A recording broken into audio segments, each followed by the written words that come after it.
bencana angin puting beliung di area Jawa Timur, terutama Madiun, Surabaya, Pacitan, terus ada lagi beberapa, 1, 2, 3, 4, berarti 5 lagi. Ini memang bencana anginnya lebih gede, bahkan ada beberapa daerah yang rusak. Mohon maaf ya kalau di episode ini saya kurang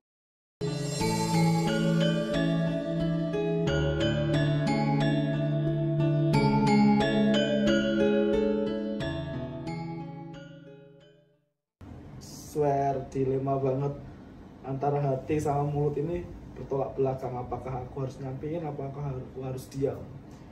Terus aku berpesan lagi buat siapapun, jangan ceroboh untuk menentukan apa yang kamu inginkan.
Bertemu lagi bersama saya Dikor Otadan, pastinya di channel saya Dikor Otadan Official.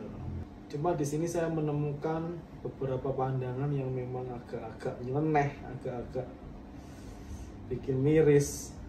Dikatakan miris ya miris sekali. Tapi di sini saya garis bawahi, semoga pandangan buruk saya hanya menjadi pandangan dan tidak akan pernah terjadi. Saya melihat ketika di pantai itu konslet ya, aku nggak ngerti teman-teman membahasakannya konslet atau apa. Aku melihat ada gedung gede yang diserbu massa. Jadi saya kurang paham di sini semacam apa. Yang jelas seakan-akan massa ini tidak terima dengan keadaan ataupun hasil dari yang diputuskan. Jadi saya berpesan kepada siapapun, sebenarnya membela itu boleh, asalkan kita harus tahu tempat, ruang, dan waktunya. Karena di sini banyak sekali orang-orang yang tidak tahu menahu, tiba-tiba dia ikut keramaian di situ sampai adu mulut, bahkan ada yang membawa senjata tajam hingga ada darah di situ. Itu pandangan yang pertama. Di pandangan kedua, ini tentang alam.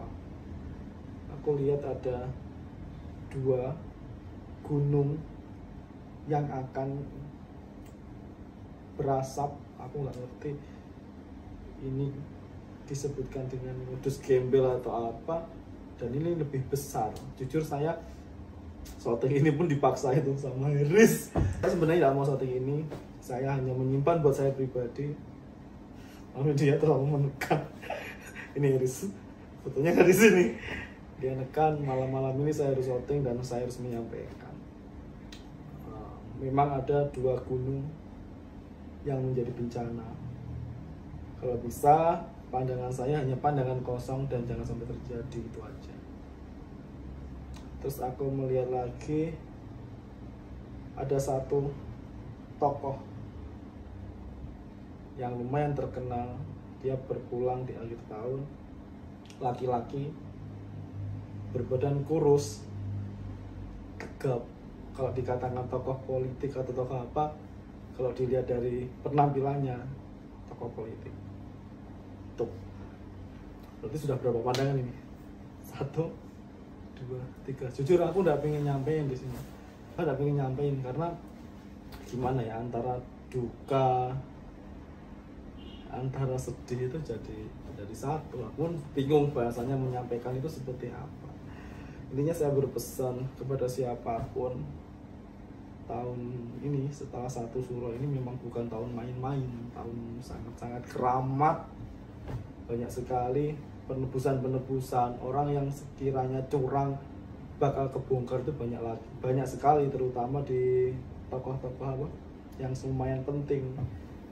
Misal ya dia penggelapan apa gitu, tiba-tiba ada artis yang kelihatannya tidak ada apa-apa gitu, flat-flat aja, tiba-tiba dia ada berita kasus penipuan. Ini aku dapat pandangan juga. Ngomong-ngomong tentang artis, ini saya bingung karena saya ngomong sendiri, mau ngomong ke kanan atau ke kiri. Jadi ngomong sama Haris saja.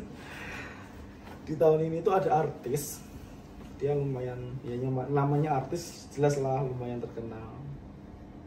Dia berpulang mendadak, usianya itu muda. Aduh, namanya itu depannya sama-sama seperti saya. Jadi saya takut menyampaikan, inisialnya ada T-nya, tapi bukan saya. Jodoh, kematian itu di tangan Tuhan.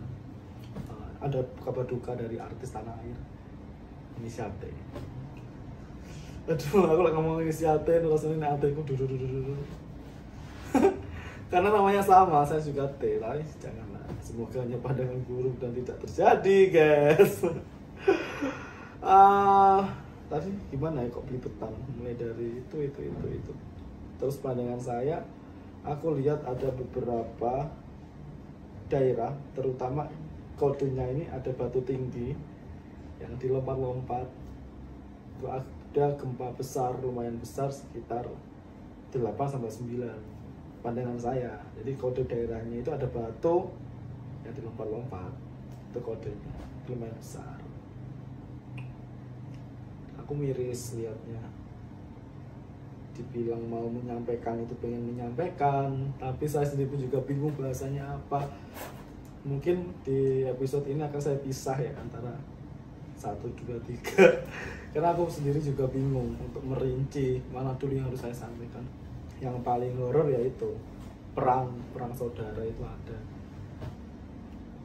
Perang saudara. Ampun men. Apa toh yang direbutkan, karena percuma gitu. Aku masih trauma waktu itu, aku kecil lihat salah satu perang daerah itu sampai kepala dipenggal, sampai anak kecil itu aduh ampun. Kalau bisa jangan terjadi, dan hanya pandangan. Ketika aku di Parangkusumo kemarin, di salah satu titiknya, aku melihat banyak sekali malapetaka di jalan raya di tahun ini. Jadi kecelakaan beruntun itu banyak sekali. Aku lihat juga ada beberapa truk. Aku nggak tahu truk apa, karena truknya itu kayak kontainer, itu gede. Itu dia balik nenain beberapa mobil, kalau lokasinya lumayan, aduh. Karena aku sering lewat situ juga. Ya aku pesan kepada siapapun, kalau memang ngantuk di perjalanan, entah itu bekerja, bertugas atau sejenisnya, lebih baik kita semua istirahat dulu. Jangan sampai memaksakan, karena apa? Kalau memaksakan hasilnya apa? Fatal. Selain mencelakakan diri kita sendiri, juga mencelakakan orang lain. Itu ngeri. Tuh ya deh, tentang alam saya pun bingung ya. Mungkin episodenya saya pecah-pecah karena saya menyampaikan itu antara tegel itu apa ya bahasa Indonesia ini? Tega. Antara ndak tega sama gimana? Semua dilema saya. Mau disampaikan nanti dikira nakut-nakutin, mau tidak disampaikan juga. Ya ngeri sekali. Kapal laut tenggelam di deretan ini itu ada 2. Dan daerahnya itu di daerah saya. Ampun men, kita mau nyebrang men. Dilema. Saya bulan Agustus besok mau perjalanan juga ke nyebrang itu. Saya sendiri pun juga ketir-ketir, takut. Ini bukan nakut-nakutin, cuma aku berpesan. Misal ya di teknisi kapalnya ini ada kendala, ya jangan dipaksakan buat berangkat, dicek beratnya apakah ini melebihi kapasitas, melebihi batas. Seandainya melebihi ya saya kira jangan dipaksakan. bencana angin puting beliung di area Jawa Timur, terutama Madiun, Surabaya, Pacitan, terus ada lagi beberapa, 1, 2, 3, 4, berarti 5 lagi. Ini memang bencana anginnya lebih gede, bahkan ada beberapa daerah yang rusak. Mohon maaf ya kalau di episode ini saya kurang optimal dalam menyampaikan, karena swear dilema banget antara hati sama mulut ini bertolak belakang. Apakah aku harus nyampein, apakah aku harus diam. Terus aku berpesan lagi buat siapapun, jangan ceroboh untuk menentukan apa yang kamu inginkan, karena aku lihat banyak sekali kasus penipuan bisnis bodong. Nanti takutnya ketika jenengan semua pengennya berbisnis untung, di sini malah untung. Jadi kalau jenengan sahabat-sahabat semua pengen bisnis atau apa, cek dulu kebenarannya, seluk-beluknya seperti apa. Jangan terlalu diiming-imingin keuntungan, akhirnya Anda semua terpleset. Tuh, itu pesan saya. Mungkin hanya beberapa saja ya di episode ini. Semoga saya lebih tatak lagi, entah besok entah lusa. Saya tetap berbagi kepada siapapun, sahabat-sahabat, teman-teman. Dan ini harus digarisbawahi. Apa yang saya sampaikan ini belum tentu benar, dan saya pribadi berharap tidak benar dan tidak terjadi jika ini hal negatif. Karena apa? Kita sebagai manusia hanya bisa pasrah kepada Sang Pencipta alam. Tingkatkan keimanan kalian, ibadah, gimana caranya untuk mendekatkan diri kepada Sang Pencipta. Karena apa? Semakin tahunnya ini bertambah, semakin bencana ini ngeri, kayak orang ini kayak disaring, kayak difilter. Itu aja yang bisa saya sampaikan. Saya Tigor Otadan, mohon pamit jika ada salah kata. Mungkin di episode selanjutnya akan saya share lebih lengkap lagi. Saya ini masih negel-negel ke hati buat menyampaikan. Itu aja. Saya undur diri dulu, sampai ketemu di episode saya selanjutnya. Tetap di channel saya Tigor Otadan Official. Jangan lupa subscribe, like, komen, dan share. Itu aja. Dadah.